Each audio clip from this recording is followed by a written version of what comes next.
We're at the back right corner underneath the car. We need to get the EVAP cover off, which is being held by 3 bolts and a nut. The first bolt is right here. It's already broken. The nut is behind the muffler bracket, being held in by 3 12mm bolts. And on the right hand side here, there's going to be 2 bolts. The left hand one is for the EVAP canister, the right hand side is the one you want to take off. Now moving to the front side, next to the subframe, there's going to be one last bolt there. The last 2 bolts there are going to end up breaking off on me because they're seized from the rust. So I won't be putting back on the cover at the end. In this case, since the first bolt is broken, I'm going to go for the nut that's behind the muffler bracket.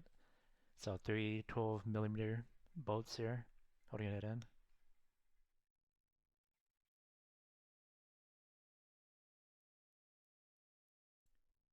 And there's the nut.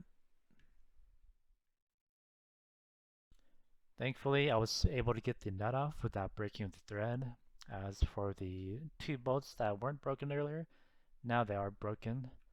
Yeah, they were just too seized to get off without breaking them. And here's the cover once it's off, all rusted. Like I said, I won't be putting it back on. I forgot to record myself taking off the spring clamps, but just use the pliers to squeeze the ends to open them up to get them off. Using a flathead screwdriver, you can pry between the hose and the EVAP canister to break it free before pulling it off.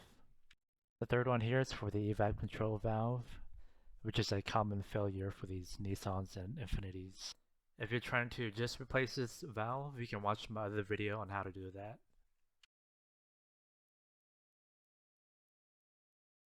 Before we take off the screw for the EVAP canister, there's going to be a plug on the right hand side here. For some reason, I have no video of me taking this off at all. But just push up on the tab and unplug it. We're going to use a 12mm socket on a extension to get the one bolt that's holding the EVAP canister on.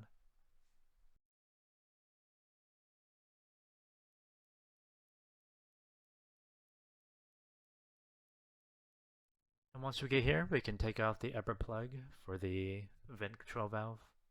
There was so much dirt caked onto the plug, I couldn't get it to break free when I was pressing down on the tab. So it came through with a flathead and pried up on the tab for the connector to break it free.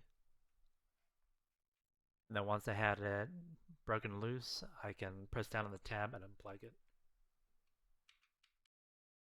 Here we're just comparing the 2 EVAP canisters. If you can, always use OEM parts. If you can find low mileage used OEM parts, that's what I would recommend using over new aftermarket parts because they don't last too long.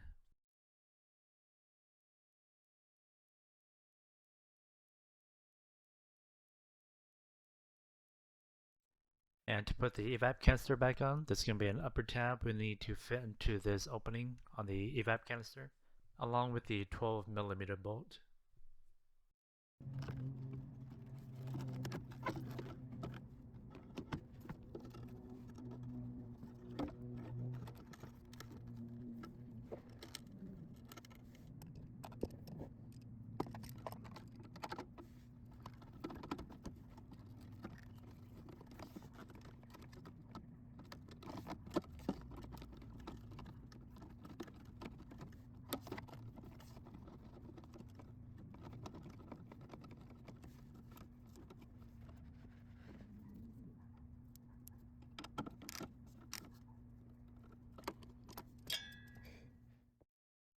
And then we can plug everything back in.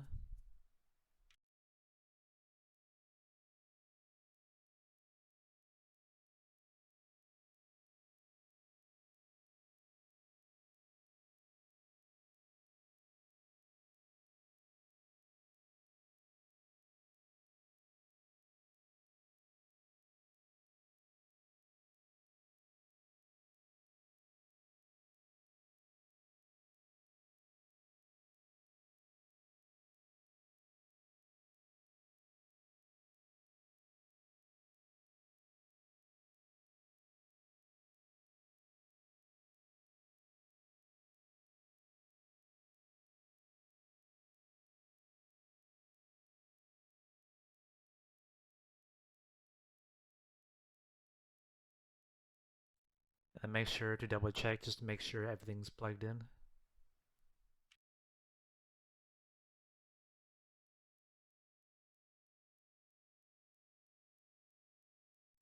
And since I'm not installing the shield back on for the EVAP canister, I'm just going to mount the exhaust hanger back on.